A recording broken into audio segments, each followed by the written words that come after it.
Good morning, everybody. Sorry we haven't had a video for the past couple Codeforces rounds. Part of that was some technical difficulty issues with the audio, but now that's all fixed, and part of it was it just didn't fit into my schedule. We have a cool new announcement here. Check this out. Not really an announcement, just a thing I made. Wanted to show it. Pretty neat, isn't it? Look at this. Boom. Very slick. So, yeah, 3D printed it, designed it. I think it looks kind of good.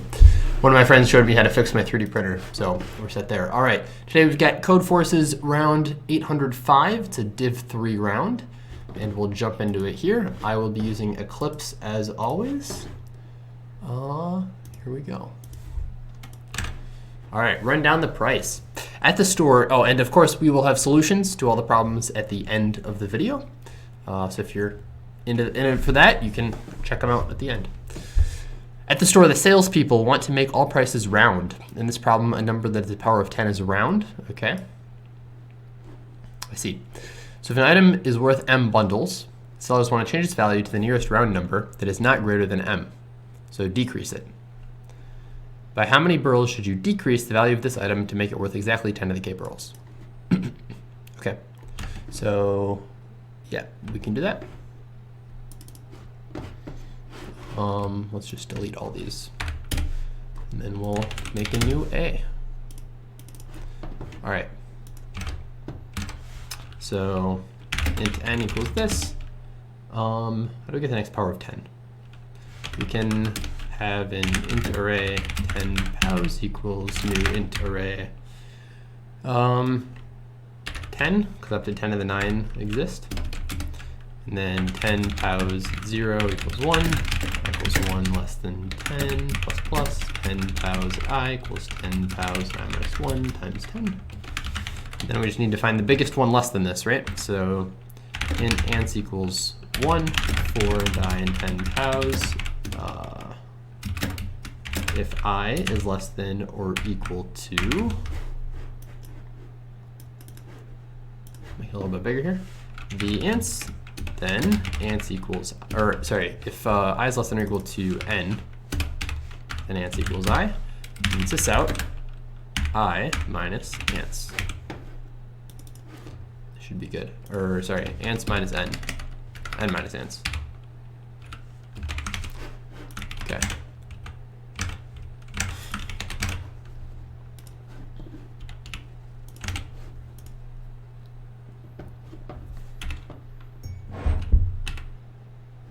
Nice.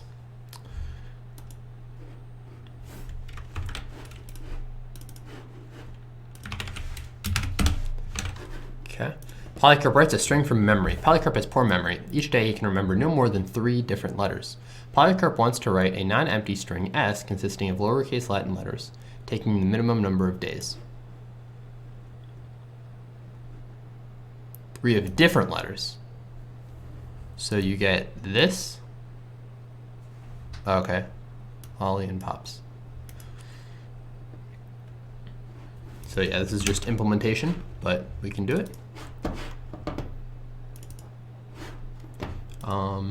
Cool. So we'll have char array. It's just way too big. Char array line equals fs.next.toChar array. And then, yeah, for char c in line, we'll do something. If int moves equals 0, and then out.println moves. And then, I guess we'll have an array list of character. Current equals new array list. So we'll say if current dot contains C. So we'll start with one move. It'll take at least one day. So if it contains this, then continue. Otherwise, if it doesn't, current dot add C. If current dot size equals 3, then current dot clear and moves plus plus. Otherwise, add it and then print it at the end. So that should be good. 2, 4, 3, 4, 1, 1.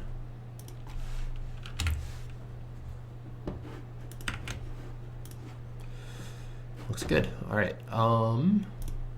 We'll wait for the lights to tell us what we got there and move on. Training queries. Along the railroad, there are stations indexed from 1 to 1 billion. An express train always travels along the route consisting of n stations with these indices. The train travels along the route from left to right. It starts at this, then stops at this, and then this, and so on. At station this, the terminus. Okay? It's possible that the train will visit the same station more than once. There we go, nice, we got B. There may be multiple duplicates among the values these things. You were given k queries, each consisting of 2 different integers, a, j, and bj. You're given k queries, okay. Are these in sorted order? I guess not, okay. So you bounce around, okay. And determine whether it's possible for the train to travel from the station this to the station with index this.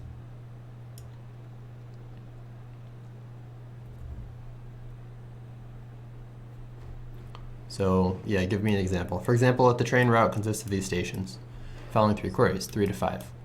It's possible to travel from 3 to 5 by taking a section of the route.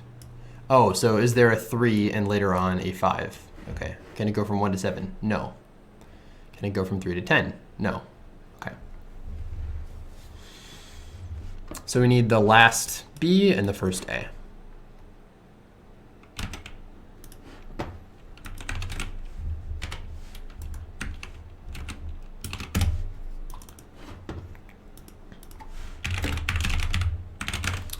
N and then number of queries.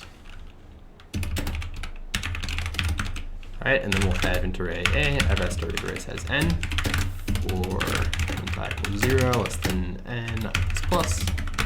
We'll have hash set of integer first and last.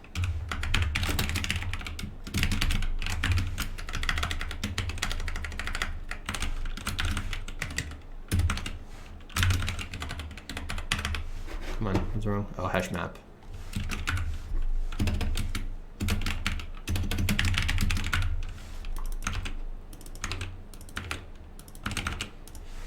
Okay, and then for int, or so yeah, in there. So then first dot put, all right, so this will be last, right? Last dot put, I, other way around, I. This will go in reverse order, so we're fine there. And then we'll have another one go from n minus 1, I is greater than or equal to 0, I minus minus.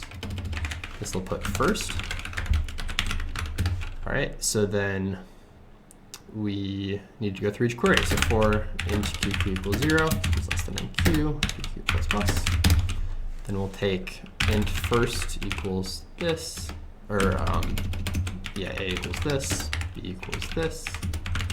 So if first dot contains a, and last dot contains b, and first dot get a is less than last dot get b.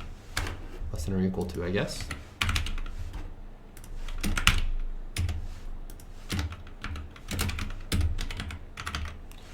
Then, so if this happens, we'll say out.println yes, else out.println no. And we should be good.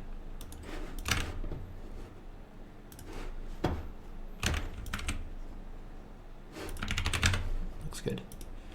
Submit C and move on to D. Not a cheap string. Let S be a string of lowercase len letters. Its price is the sum of the indices from 1 to 26 that are included in it. For example, the price of the string A, B, C, A is this. Okay. The string W and P are given. Remove the minimum number of letters from W, so its price becomes less than or equal to P, and print the resulting string. Its price is the sum of the indices of letters. Okay, so 1, 2, 3, 1. Okay. We have a string and P. Remove the minimum number of letters so its price becomes less. Okay, we got it, nice. And print the resulting string. So just remove the biggest characters from it.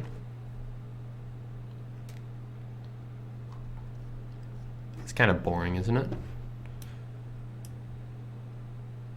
5, this 2. So you delete, yeah, this is boring. Okay.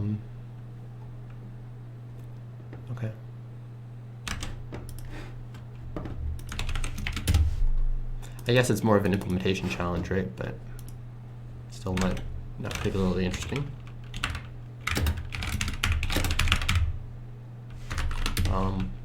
Yeah, well equals fs.next, that 2 char array, and then we'll have Boolean array killed.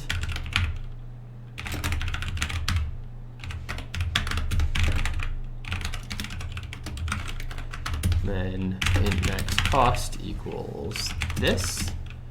And then we'll say,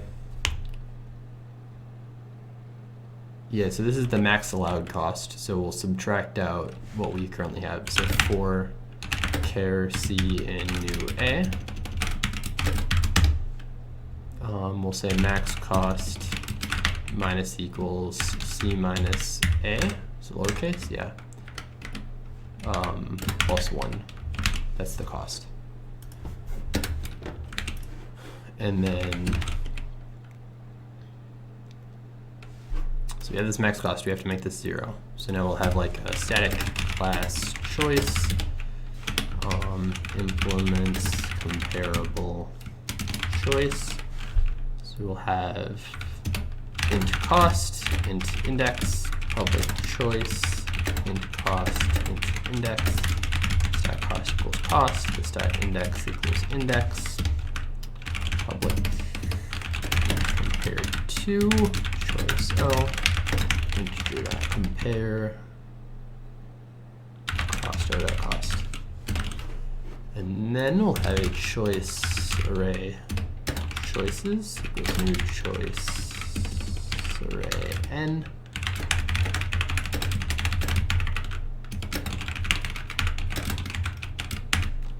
The cost will be 1 plus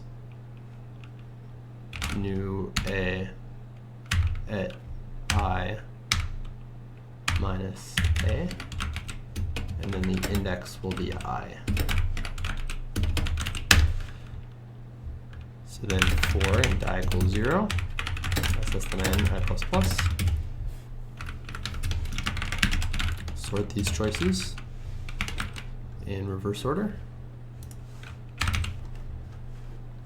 And now what? Now we say,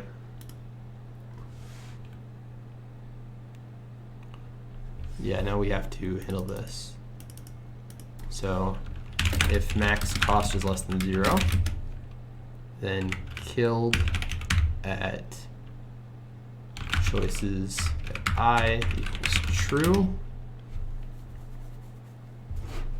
Choices at I dot index, and then max cost plus equals choices at I dot cost. Okay, then for int I equals 0 less than n, I plus plus. What do we say? So if not killed at I, then out dot print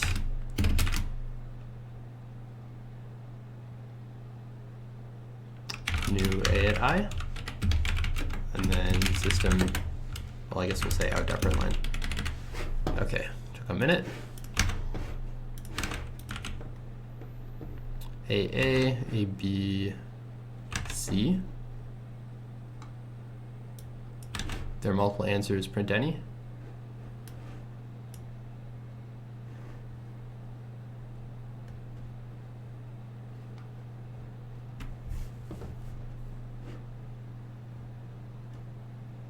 They should say if there are multiple answers, print any. Oh. Wait. Oh yeah, okay, print any. Looks good. Took a minute to implement that, but I think it's fine. All right, we'll move on to E. Split into 2 sets. Polycarp was recently given a set n. Was recently given a set of n dominoes. Each domino contains 2 integers from 1 to n. Number n even. Man, you guys got to work on your English. I'm sorry, but this is not This is not like good. Number n minus even. Like, come on, guys. Like tens of thousands of people are seeing this. Someone's got to spell check this, or like sanity check the writing. Okay. Anyway, each domino contains 2 integers from 1 to n. Can he divide all the dominoes into 2 sets so that the numbers on the dominoes of each set are different? Why does the fact they're dominoes matter?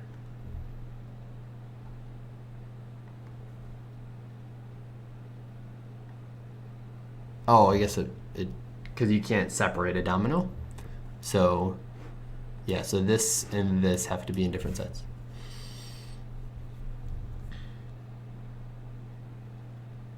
Okay, interesting question. So this is a good question. I like it.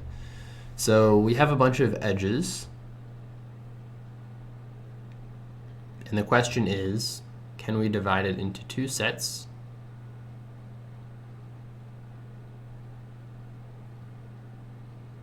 Yeah. So if you ever have 3 of a number, the answer is no. Otherwise, if you ever have 2 dominoes that are the same, then you have like an edge between them. Right? And then is the question, do you have any even cycles?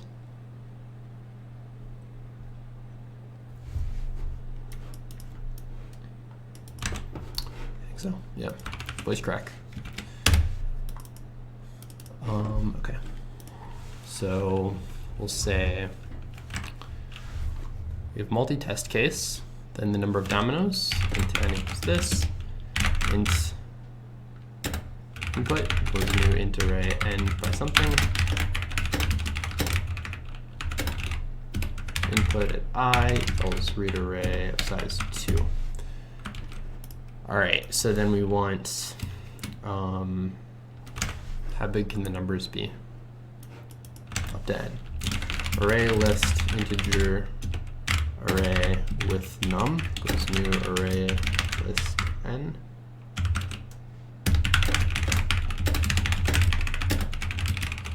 With num and I equals new array list. And then for int I equals 0, less than n, I plus plus. J equals 0, j less than n, j plus plus. J is less than 2, I mean. So with num at input at I, j, dot add I. So we want to build what each thing has. Okay. So then if anyone has 3, this is impossible. But for array list integer list in with num, then if list.size greater than 3, greater than or equal to 3, then out.println no, continue outer. So we'll go to the next test case. What else? So otherwise we need to build this graph, right? So we'll have an array list of integers for each node.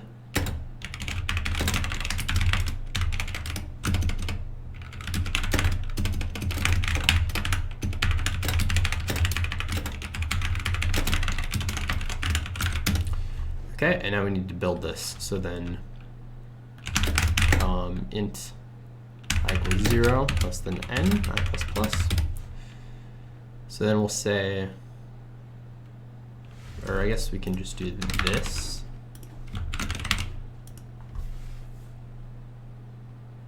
Yeah. So then for int I equals 0 as less than list dot length or dot size, I plus plus. For int j equals I plus 1, j is less than list dot size, j plus plus. We'll say if list dot, or they're not going to be the same, right? They shouldn't be. Well, if they are, we'll break it in a minute. So then we'll say adj at list dot get I dot add list dot get j. So we'll add this edge in both directions.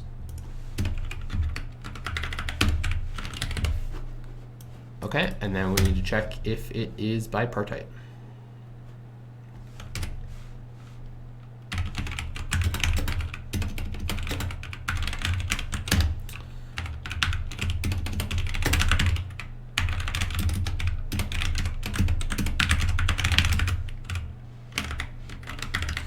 works, the answer is yes. Otherwise, the answer is no.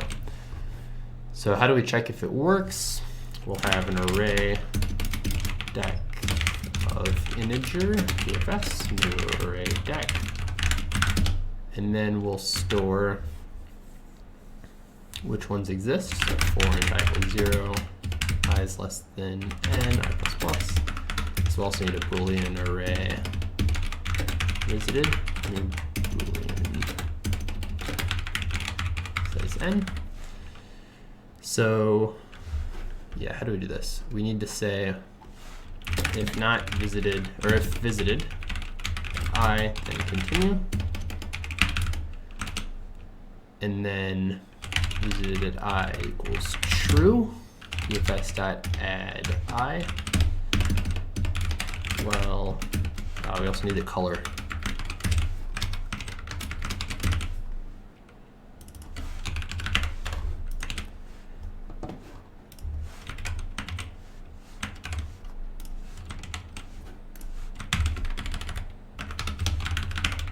Yeah, that's fine.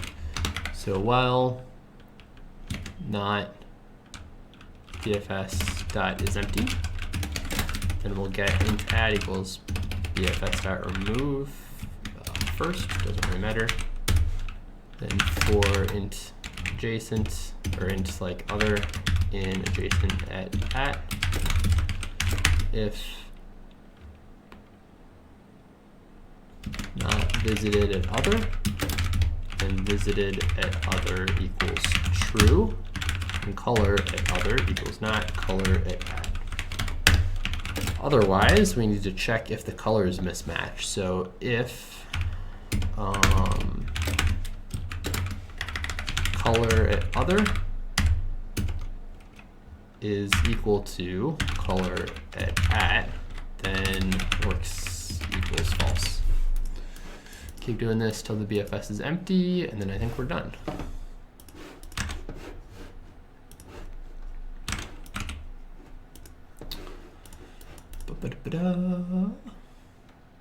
What's wrong? 4.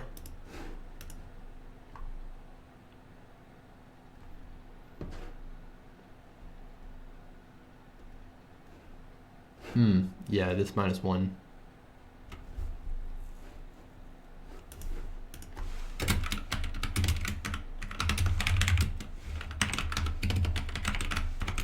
It's a bit sketchy, but okay, so the second one, the answer is no, we print yes.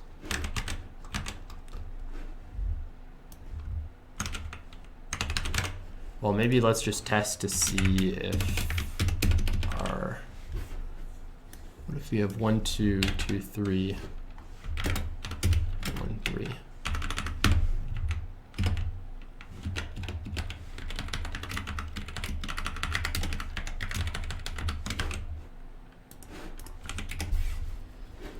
So we print yes, the answer is no.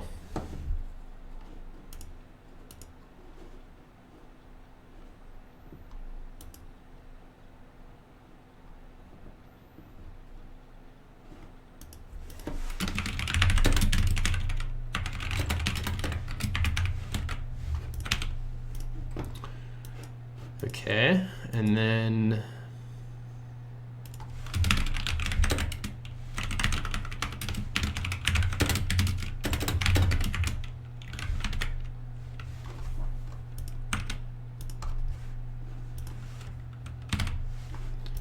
we're here. What else? Then we need to, I think we're good, right? Let's try it.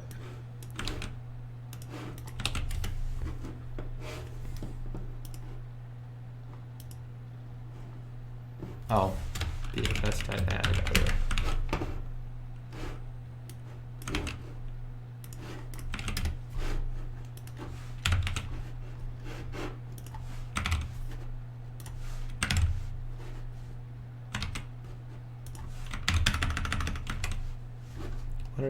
What am I clicking?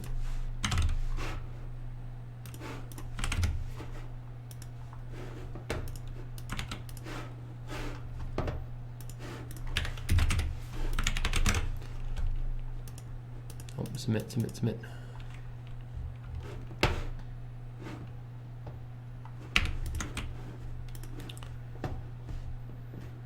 Run samples real quick.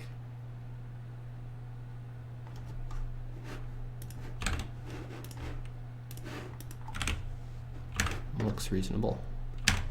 Looks right. All right. Nice. Keep going. F. If people have probably solved set. Oh, nice. Tourist. Nice, nice, nice. Where am I? Checking the scoreboard is not how you move up in the world, right? Okay, let's do F. Equate multisets. Multiset, a set of numbers in which there can be equal elements, and the order of the multiset. Guys, can we work on our formatting, please? This really, we've got room to be desired. Two multisets are equal when each. Who wrote this contest?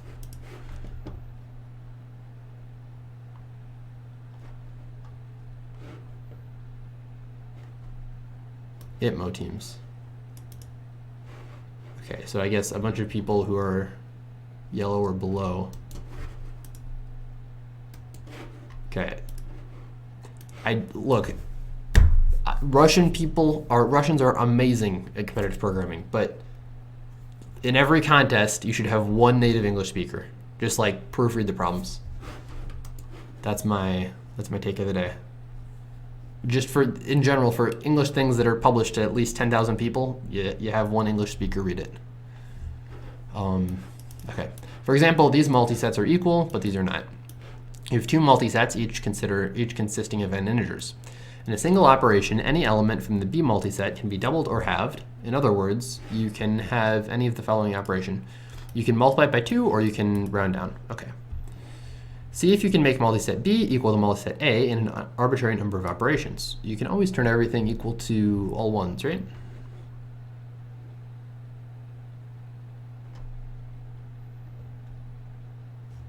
When is the answer no?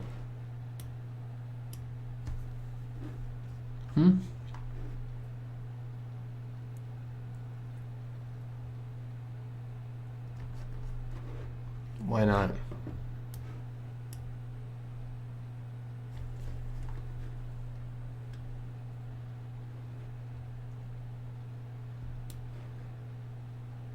Oh, every element has to be either doubled or halved. So this takes one move. So half, half. Do we do this in 2 moves?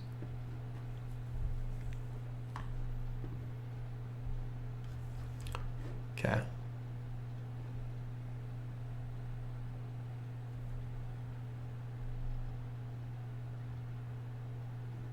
Oh, we have to get to B, right? Any element of B can be doubled or halved.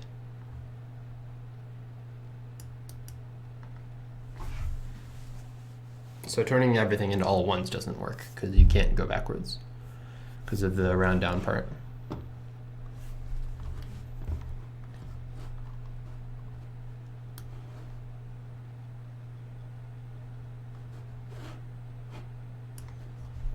Okay, so yeah, let's consider this. This is problem F.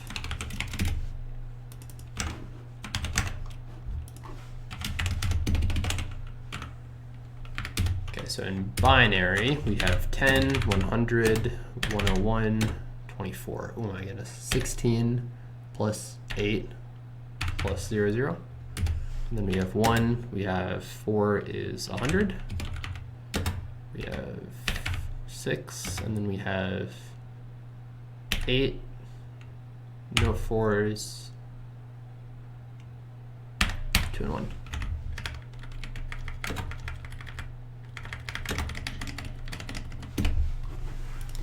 Okay, so we need to turn this into this. So these check out.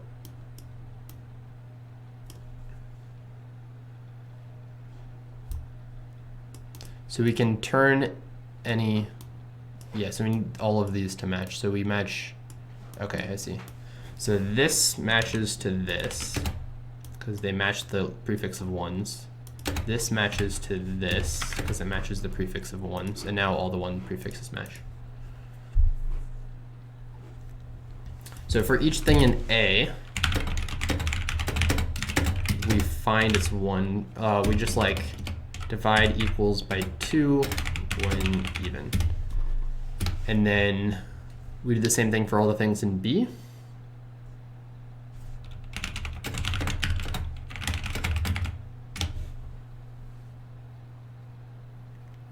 And then we need to have everything match with a prefix.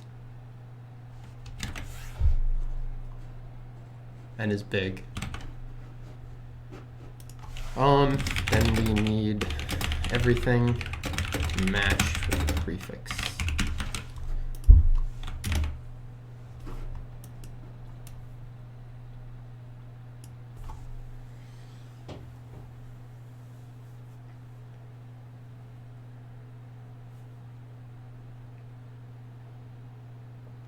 Oh, I guess we just go from longest to shortest, huh?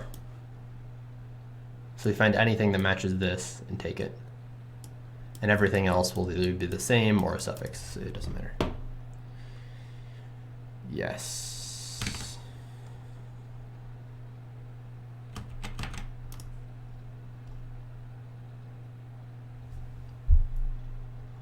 Oh, it can just be naive even.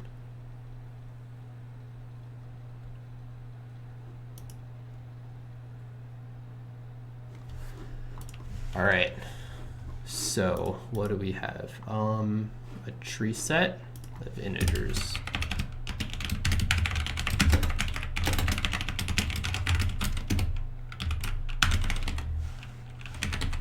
This multi-test case? Yeah. And then n equals this, root array A, root array size n, root array B, root array size n.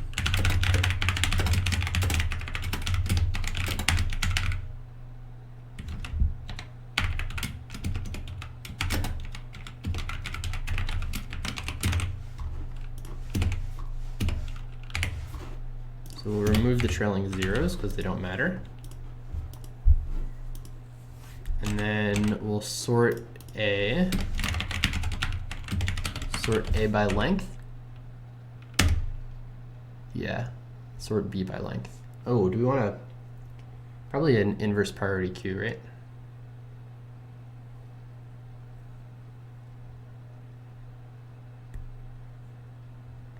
Oh, so we can just say, for each thing in B, if it, yeah, so we'll, what do we have after? We've got something like this. Okay. And now we want the biggest thing here, biggest thing here. So if it matches, which it doesn't, otherwise we remove 1 from it, and then we put it back somewhere. So now this goes, well, I guess we'll have this, huh? Which isn't a great test case, but we can make it work. Okay, so we'll have a priority queue integer B, new priority queue, and this is going to be kind of weird. So this will be A, B, return integer dot compare B to A.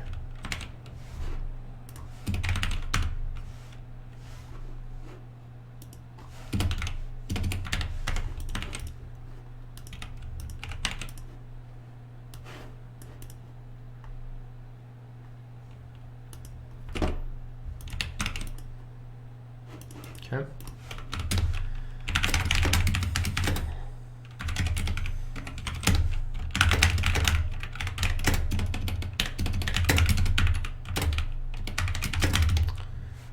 So while not pq dot is empty,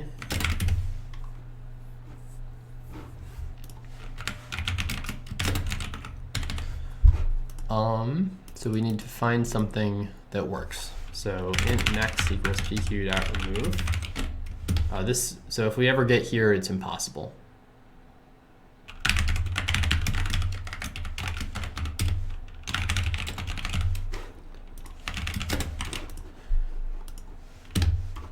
So if next equals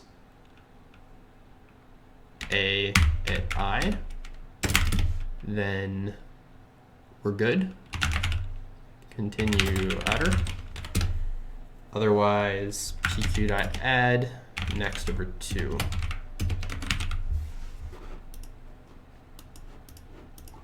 Oh, what if next is 0? If next is greater than 1, do this.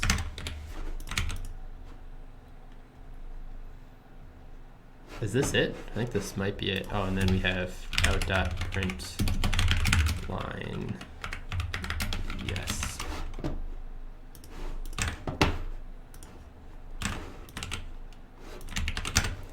think this is good. Submit F. I'm less sure about this one. The idea is a little sketchy. Looking good though. And very good. I wonder if my idea was intended for that.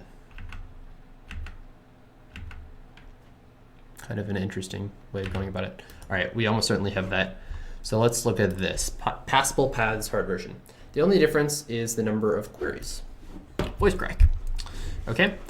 We have a tree of n vertices. We remind you the tree is an undirected connected graph of n vertices with n-1 edges that does not contain cycles. Okay. He calls a set of vertices passable if there exists such a path in the tree that passes through each vertex in the set without passing through any edge twice. Pass through each vertex. Okay, so like 1, 2, 4, 5 would be passable. 3, 2, 5. 3, 2, 5. Yep. Okay, I see. Polycarp asks you 2 queries. Each query is a set of vertices. For each query, you need to determine whether the corresponding set of vertices is passable.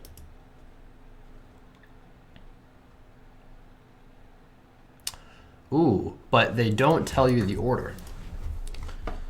1, 5, 4. So 1, 5, 4 is, but just in the wrong order. I see.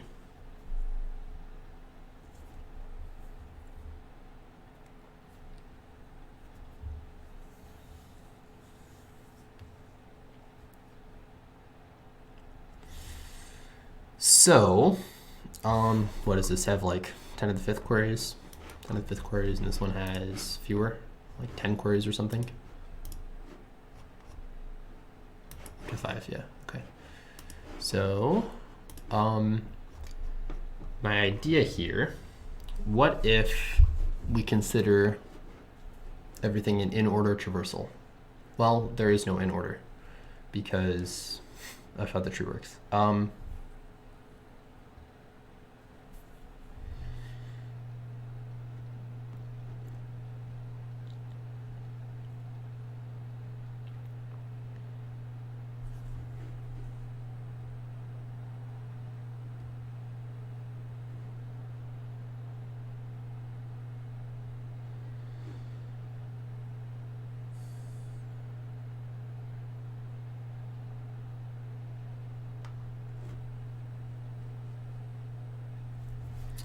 So there's going to be, you might go up and then you'll be going down after that. Yeah, so there's going to be a top node you hit. That'll be the LCA of everything. So if we get the LCA of everything, that'll give us the node that we hit at the top.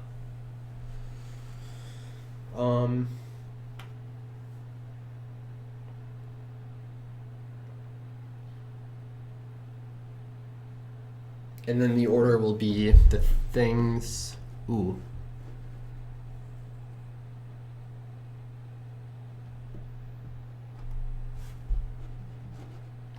Well, if we know the order, can we solve it even?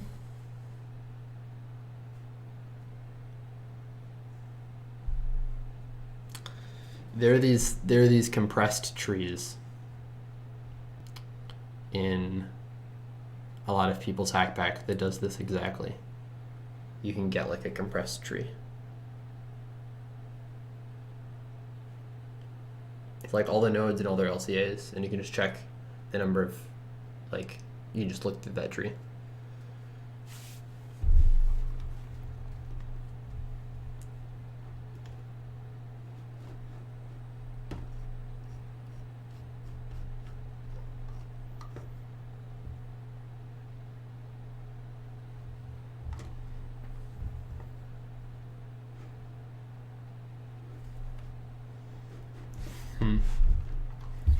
So given that I don't have the compressed trees hackpack, I could either invent it myself here, which would take a while, Or maybe there's a cleaner way of doing this. Like some pre-order, post-order thing, I would imagine.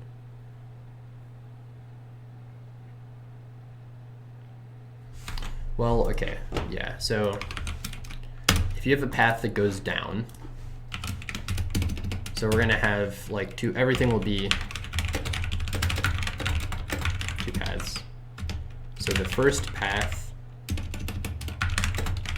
will be decreasing, or like it will be, okay, sort by pre-order. First path will have increasing depths, and then increasing depths, then increasing pre-order, and then possibly an increase or a decrease in depths, and then still increasing pre-order.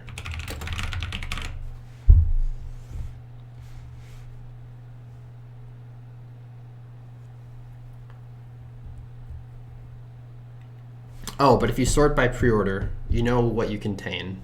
So there will be, yeah, you contain the next person for all but one step. There's one step where you go anywhere else in the tree.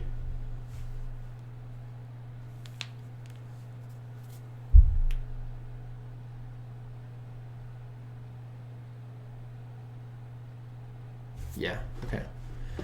All right, let's do it. Static class node in pre post public. Do we need index? I guess we don't need index. So then public void DFS in counter. What do we have here? Number of vertices, some other stuff.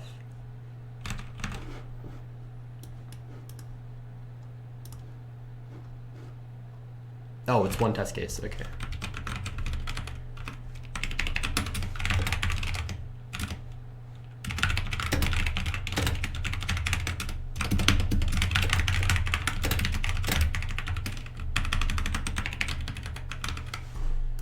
Equals 1, well, I guess we'll start at 0 first. And then we'll say nodes.i equals new node. And 4 into I equals 1. Less than nodes.length, I plus plus.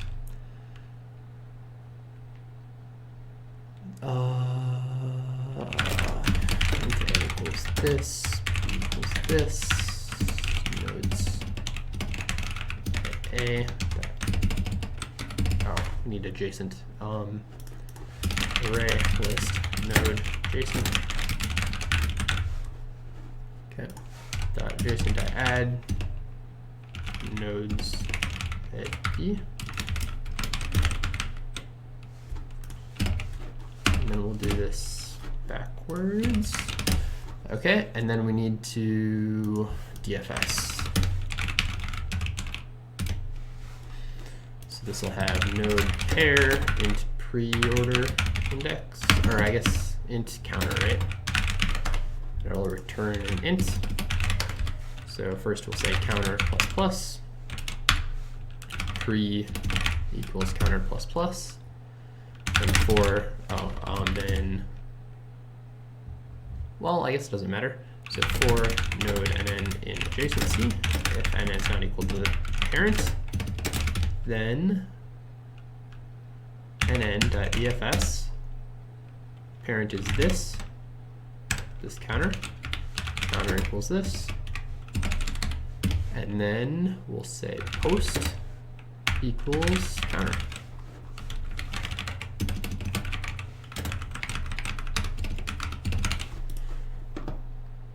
Cool.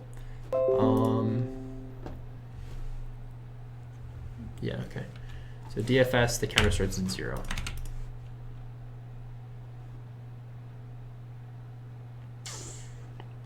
Null parent. Okay. So we're doing this. All right, now we have a bunch of queries.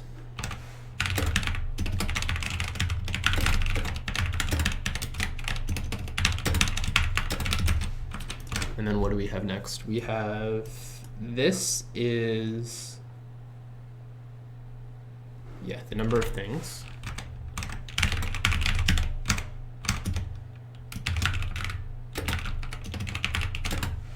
Oh, okay. So we'll say queue size.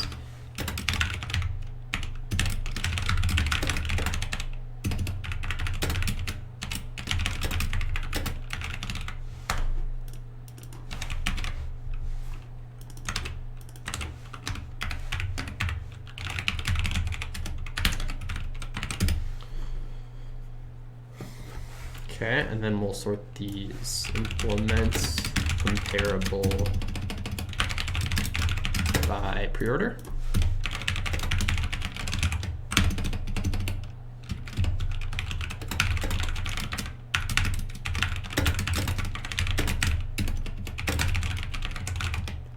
Compare pre to o.pre.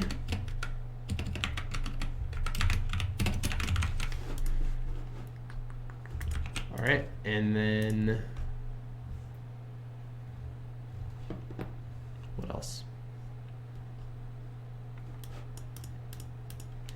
So we sorted, oh, we have to sort these. So now arrays backsort the query. And int miss count equals 0. Print line miss count is greater than 1. If it is, the answer is no. Otherwise, the answer is yes. Okay, so how do we check if it's greater than 1? We'll say, oh, so for I plus 1,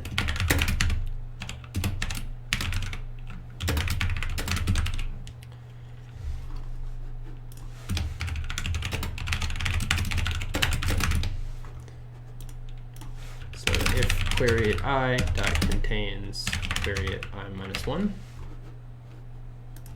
I guess like this. And miss count plus plus. I guess if it doesn't contain this, then this is a miss. So how do we know if a node contains this? So return pre is less than or equal to o.pre, and post is greater than or equal to o.post. And then I think we're good. I think we're set.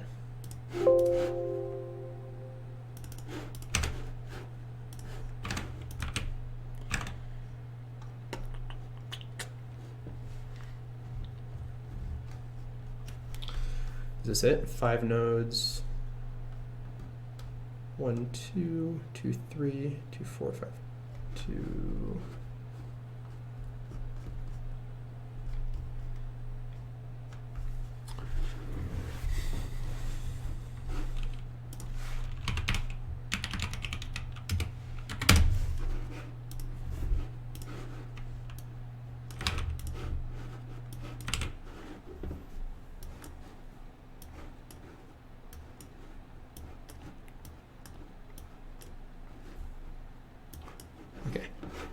Can we just pause this, please?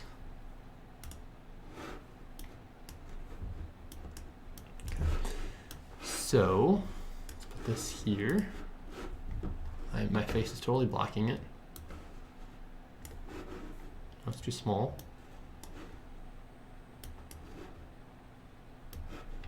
Okay. You think you got the idea?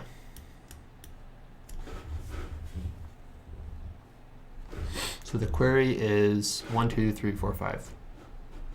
The answer is no.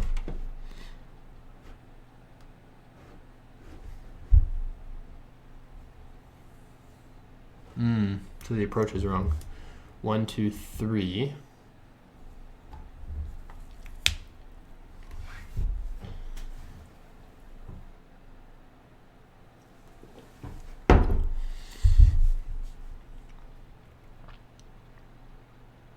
Yeah, 3 to 4.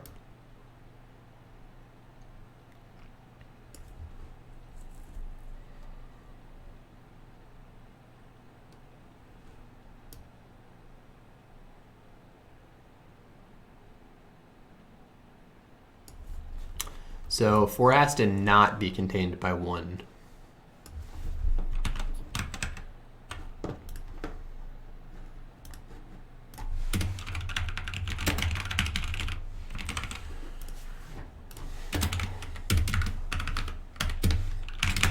So if query at 0 dot contains query at I, then it's impossible.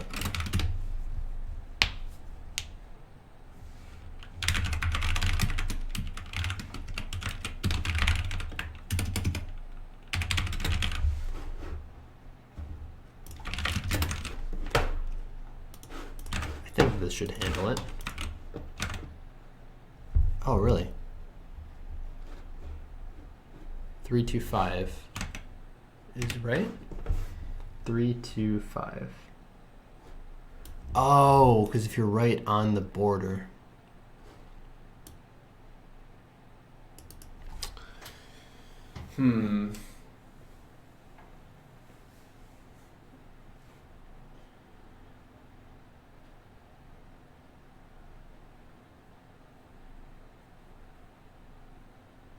Okay, so we need to know, yeah, what's the difference between these two nodes? So 315 isn't, but 325 is.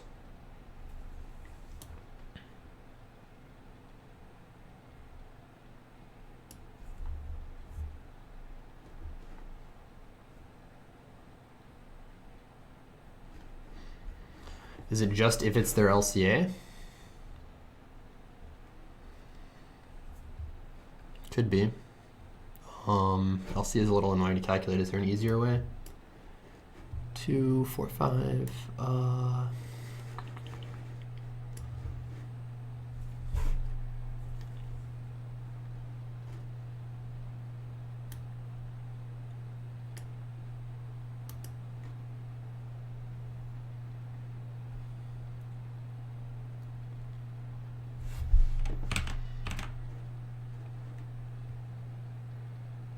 Yeah, I guess if it's their LCA.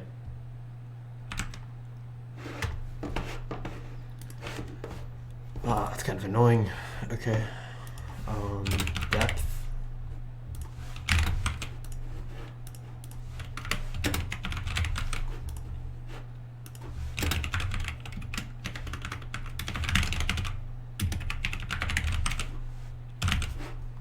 Okay. 0. And then what else? Then we need LCA. So then node at depth and D. So if depth equals D, you return this. And go up equals D or depth minus D. Oh, we need lifting.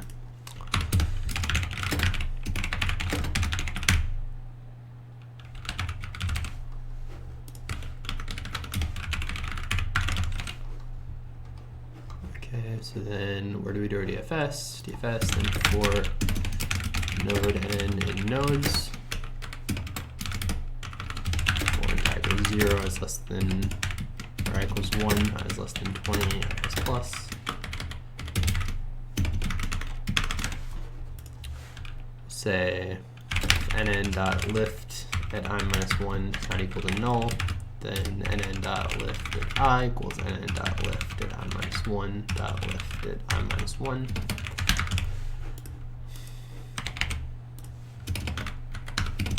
Okay, so do this. It says our binary lifting, so now at depth this, so then return lift at integer dot trailing zeros of go up dot at depth D. Okay. Then node LCA, node O, int max lift. So if depth is equal to O dot depth, we'll say if it's not, then if depth is greater than O dot depth, then return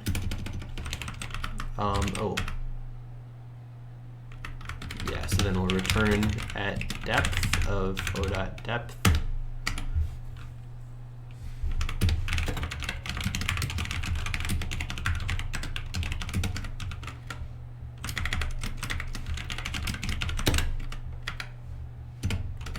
dot LCA O dot at depth target depth same max left. Okay. All right, so what's left? So what if the depths are equal? Then, well, lift.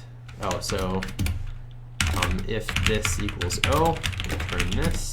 If this dot pair or this dot lifted 0 equals O dot lifted 0, return lifted 0.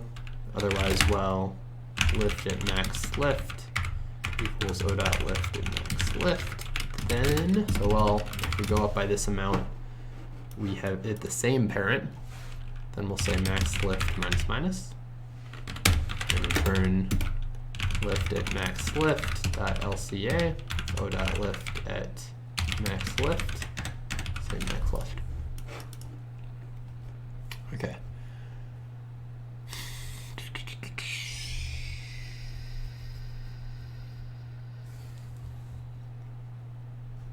So then we need the part where we have misses, this part.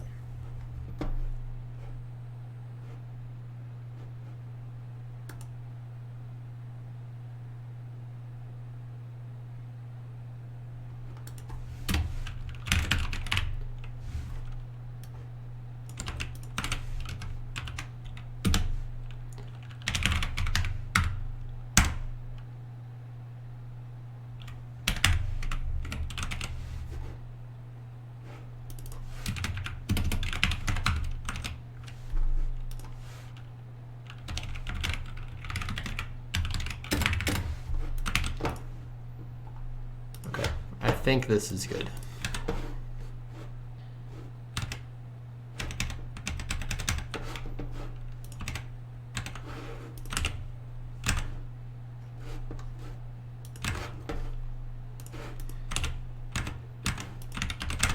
Virtual trees are still the way to go, though.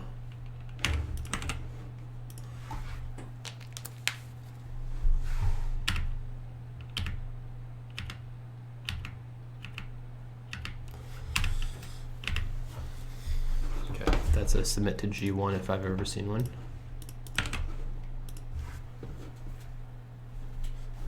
All right.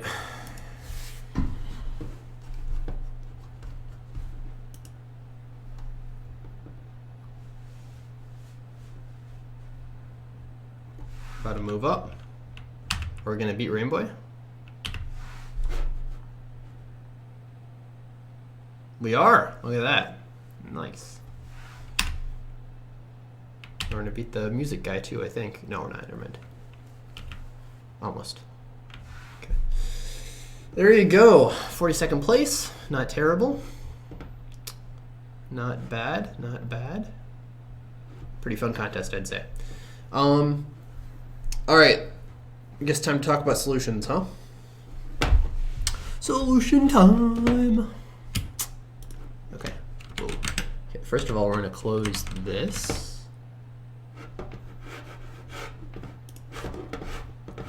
Solutions. Here we go. We'll start with A, as usual. Okay. Problem A, round down the price. So you want the answer to be a power of 10. So like you have some number, you want to round it down to the power of 10, so a 1 with all zeros in decimal, that is less than this or equal to it, but you want the first one. So what we can do is just check all of the powers of 10. We can store the biggest one that's less than you, and that's what we'll round down to. So how do we do this? How do we implement it? Well, I tried to use pretty easy code here to make it easier to follow. And the idea is we'll store all of these. So the smallest one will be 10 to the power of 0, which is 1, and the biggest one will be 10 to the power of 9. So this will fill indices 0 to 9 of this array. The first one will be index 0, that's position that fills the 1. And then the rest of these will be positions 1 through 9, which will be 10, 100, 1,000, all the way up to a billion. And then, yeah, here we go. So we'll go through each test case. We get n, and then I find the biggest power of 10, which will be the last one in this array, because the array is sorted. So the last one in the array, that is smaller than or equal to n. And that'll be ants. So the answer is just n minus ants. Okay, there you go. That's problem A. Move on to problem B. Polycarp writes a string from memory. Okay, so in this problem, you've got some long string. And you can remember 3 letters at a time. So in this case, you remember L, O, and I. And you can write the string lolly. And then you remember P, O, and S, and you can write pops. So yeah, the question is, how many groups of 3 characters are there? Or how many groups of 3 characters do you need to write the entire string in order? So yeah, this is pretty simple. The idea is we're just going to do it. And then once we have 4 characters, we're going to drop the first 3 and then start over from the 4th. And we'll count how many times we need to start again.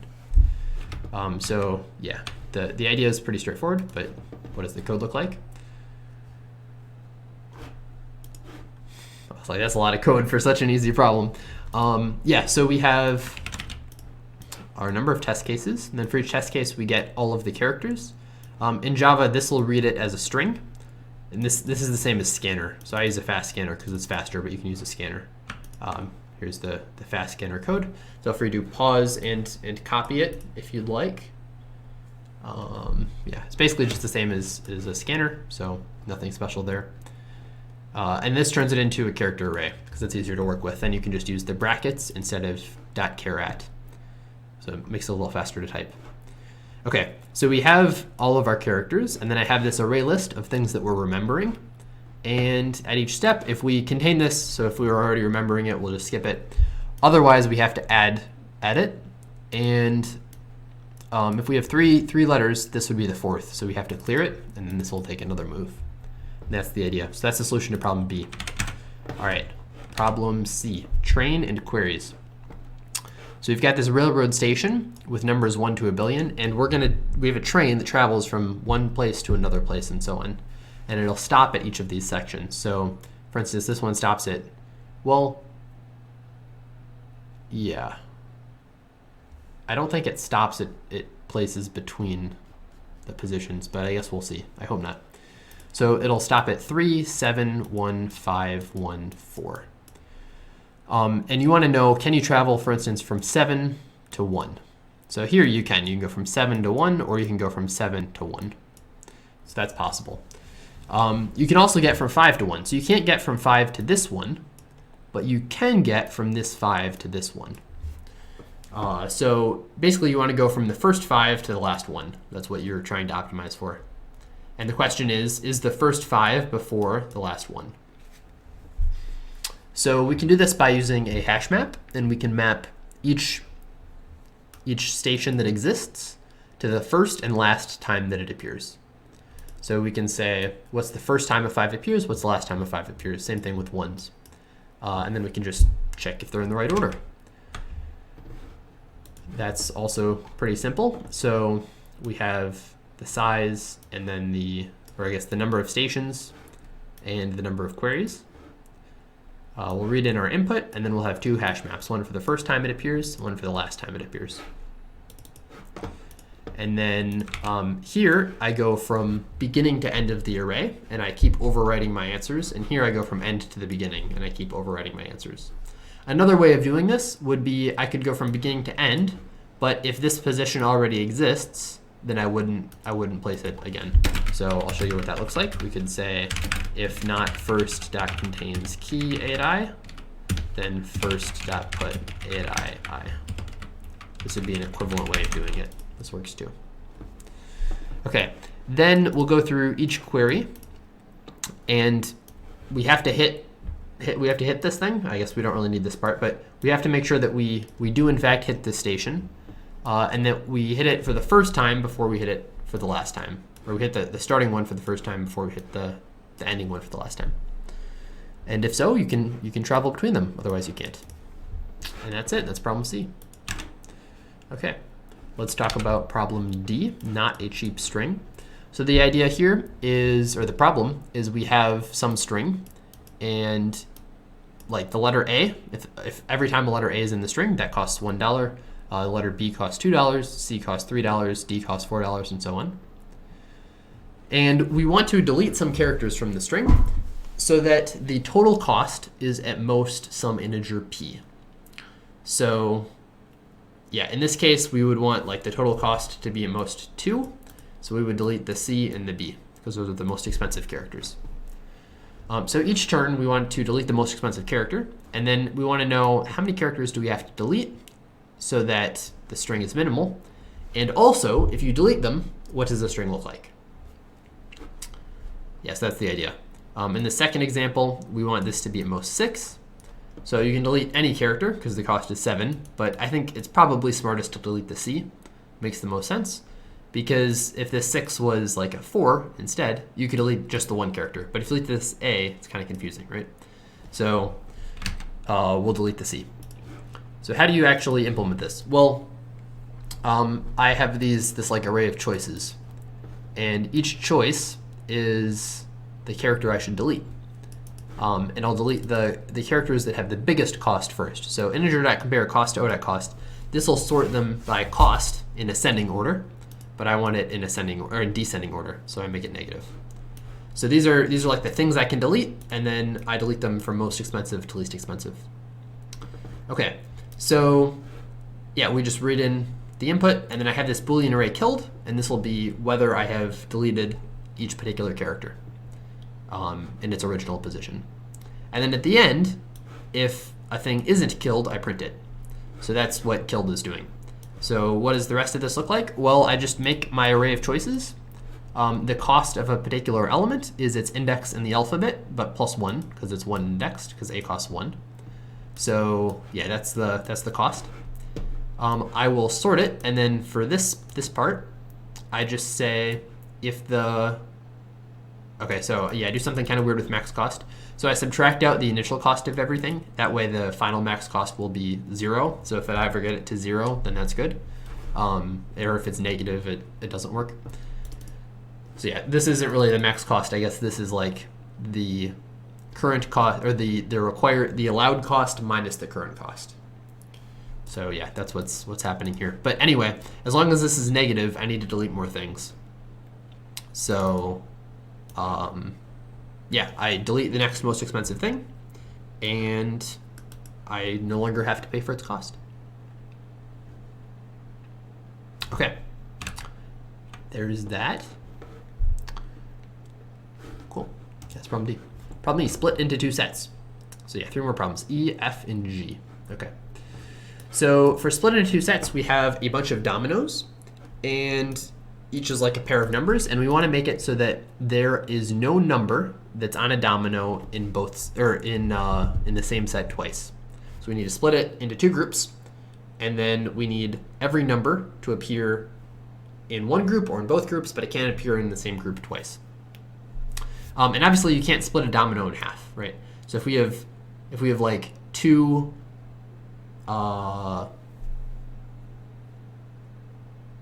yeah, like you can't put the 1 in the left half and then the 4 in the right half, obviously, right?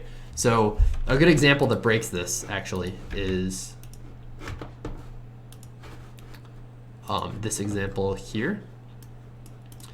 So here we only have we have two 1s, 2 1s, 2 2s, and 2 3s, but it's still not possible because you have to have a 1 and a 2 in the 2 different groups. And that means, or in the same group, these are in the same group, which means this has to be in the other group and this also has to be in the other group. You would want the 2 3s to each be in the first group, or you'd want 1 3 to be in the first group, 1 3 to be in the second group, but they have to be attached to this, so it's not really possible. So the idea is we're going to make this into a graph problem, and then we'll do a common algorithm on graph problems.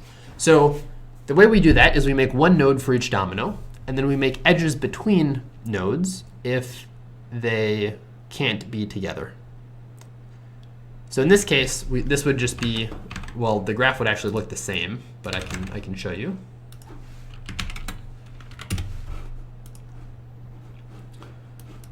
So the graph will look like this. We'll say, does this work? No. Okay. Anyway.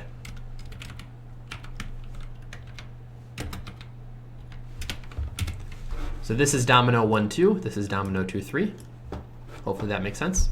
And then we'll have 1, 2 connects to 1, 3. And then 2, or 1, or yeah, 2, 3 connects to 1, 3. So here's what this graph looks like. Now, yeah, the reason this edge exists from 1, 2 to 2, 3, this edge is because they both have a 2.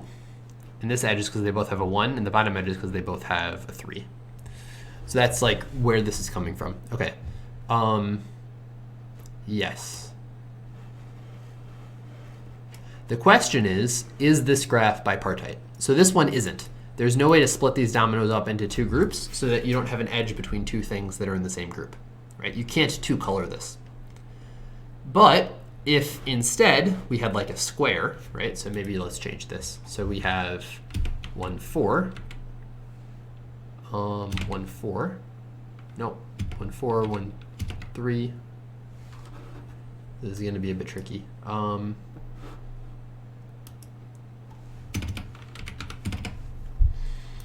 So we have 1, 2, 2, 3.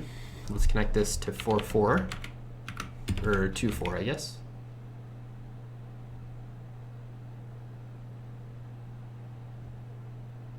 No, it can't be 2, 4. We can do 1, 4. And then we can do 1, 4 to 1, 3. Or 3, 4. Yeah. Then we can do 3, 4 to 1, 4. Yes. So here's a graph. So in this case, all of the cycles in the graph are even. But also you could color like this node red, and the other 2 nodes black. And then that would work. So yeah, the question is like, can you 2-color this graph once you've built it? Okay, that's the solution idea to the problem. How do you actually implement it? So I'm going to store for each number which dominoes have that number. Okay, and also, I mean, I kind of didn't describe this, but if we ever have a number that has 3 or more dominoes, the answer is going to be impossible. Because like, obviously, the 3 dominoes will all be connected to each other. And you have 3 dominoes, you have 2 groups, you're going to have 2 of the same domino in a group, right? So if 3 dominoes have the same number, it's impossible. And that's what I do here. I double check that here. And after I first build the graph, so I go through everything, like every number, and then for all dominoes with that number, I mean, this is only going to be 2 at most. It'll be there'll either be 1 or 2 numbers in this list. So this part only runs at most once, but I add the 2 dominoes together. I connect them together with an edge. Okay, and then the last part is I check if it's bipartite. So the way I do this is I do a BFS. I try to color things differently from the edge that I took in the BFS, and then I see, are there any edges that have 2 things that are the same color? So that is what's going on here. So like this tries all starting points because the graph might not be connected. And then this is the main part of the BFS. So I look at this part, I consider the other thing that might be adjacent to it. And if I haven't visited this thing, then I visit it, I add it to the BFS, and I color it the opposite of myself. But if I have visited it, I want to make sure that we're not the same color. So if we are, then it's impossible. And at the end, I print whether or not it's bipartite. Okay, that is problem E. Next one is equate multisets. All right, so this one is a bit tricky to explain, but I'll do my best. So the problem is you have 2 sets of numbers, and you're only allowed to change the second set. And the operation you can do is you can pick any number in it, you can multiply it by 2 or divide it by 2. Or you can like shuffle it around, basically. The order isn't important, so you can shuffle it whenever you want. But you can pick a number, multiply it by 2 or divide it by 2. And you want the 2 sets to be the same. Now, the question is, can you do it after any number of operations? The tricky part here is you don't know which element will map to which other element. So this first element, it might map to the first element. Okay, well, let's use a real example. Yeah, here. So in this case, this 4, it might map to this 4, but it might map to something else, right? In this case, if you have 2 numbers that are the same, I think you might as well always have them map to each other because it doesn't really matter. But for other things, right, you've got like a 6, an 11, like a 1. It's hard to tell which one will map to which thing. So we need to make some observations about what's going on here. And because we're multiplying and dividing by 2, it makes a lot of sense to think about this in binary. Because in binary, what we're doing here is a lot simpler. So I actually made an example in binary, and it looks like this. So for this, so here are the numbers that we're given. Let's look at what these numbers are in binary. So in binary, 2 is 10, 4 is 100, 5 is 101, and 24 is 16 plus 8. No 4s, no 2s, no 1s. Okay. And then 1 in binary is 1, 4 is 100, 6 is 110, and 11 is 8. No 4s, a 2, and a 1. Okay. So yeah, here's what these things look like in binary. So when we multiply something by 2 in binary, let's say we have a number like this. This is 5. 5 times 2 is 10. So initially, 5 is 4 plus 1, but 10 is 8 plus 2. Right? So we just add a 0, and that's multiplying by 2. Just like in base 10, multiplying something by 10, you just add a 0 to the end. So, and yeah, in binary, 2 is 10. So it should all make sense. Okay, so then for this part, if you want to divide it by 2, you just do the opposite. You remove a number. Now, since we're dividing by 2 and rounding down, if we divide 5 by 2, we get not 2.5, but we get 2. So if you divide by 2 and multiply by 2, you don't get 5 back. Instead, you get 4 back. So it's a bit tricky. So the ones at the end here, once we delete them, we can't ever get them back. So we got to be kind of careful. And what that means is you can never get from a number like 1 to 5, right? Because you can add zeros as much as you want, but you'll never be able to get a 1 here. So that's the key part of our observation. So since we can always like add zeros to the end, these zeros in A aren't really important. We can get rid of all of them at the end. So we can try and go for this. Now I'm gonna, well, I guess, yeah. So we want to get this. Now, same thing in B. We can remove and add zeros. So we're just gonna get rid of the zeros in B as well. And now we'll try and fix it.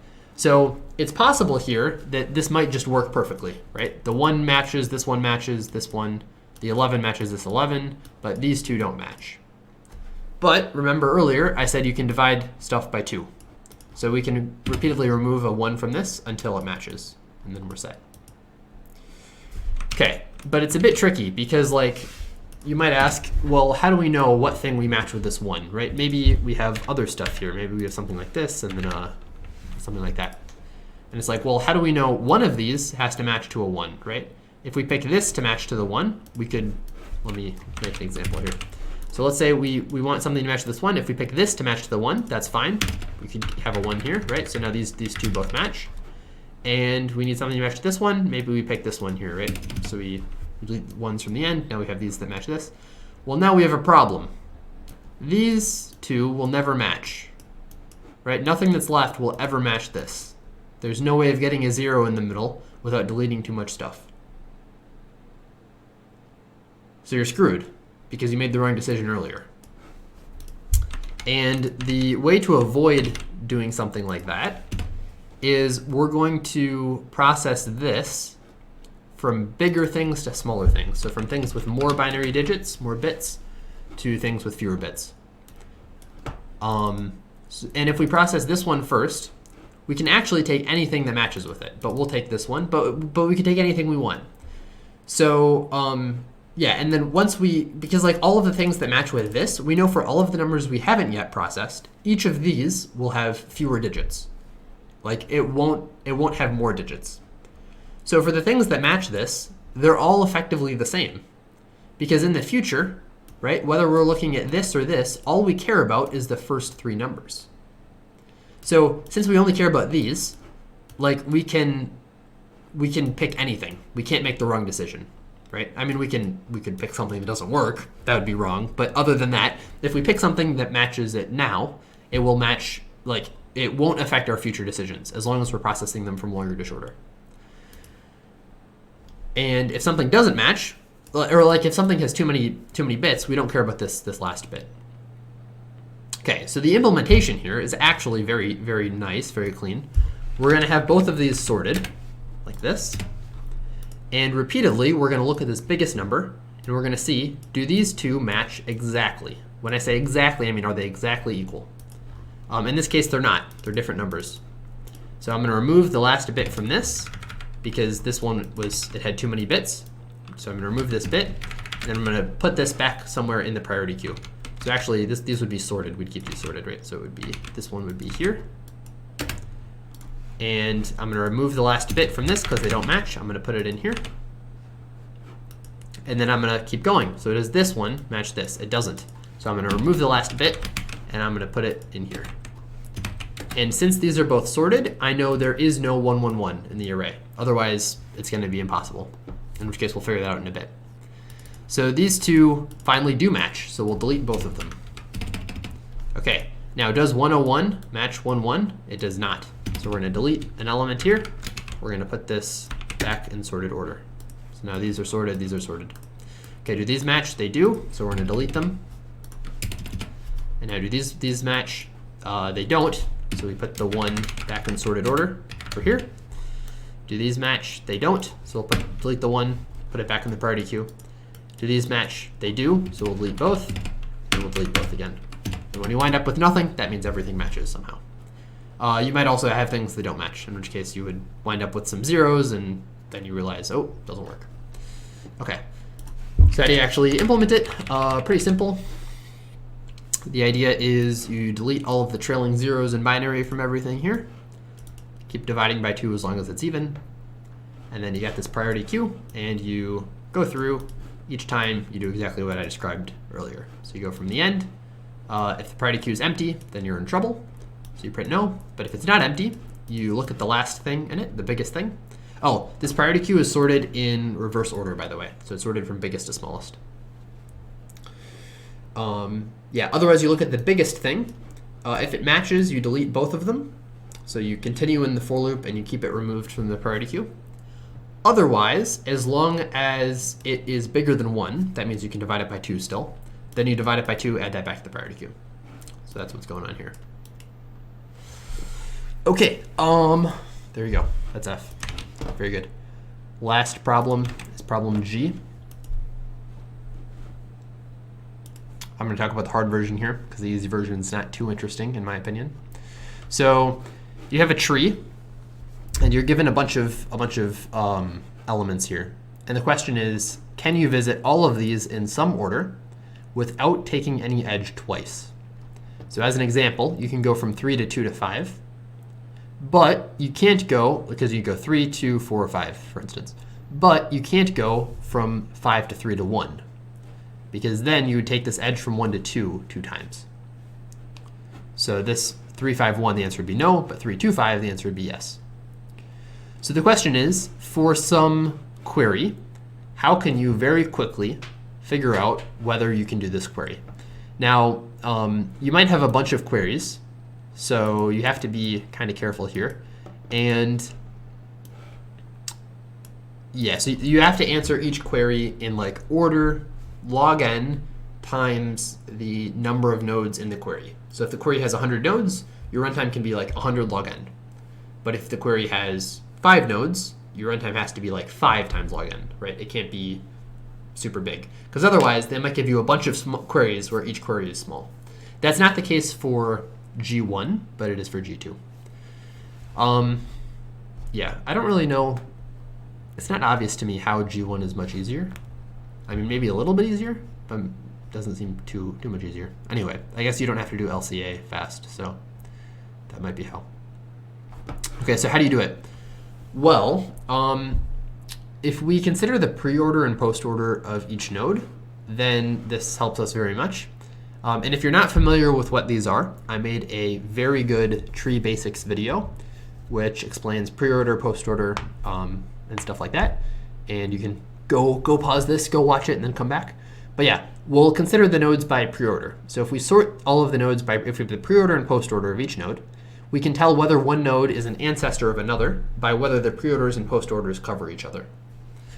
So in this case, 1's preorder would be 0, and the post order would be 4. And 3's preorder would be 2, and the post order would also be 2. So because 2, 2 is between 0, 4, like it's covered by the 0, 4 part, that means this 1, the subtree of 1, covers the 3. So we can check whether one thing is an ancestor of another in order 1 if we have their preorder and post order numbers.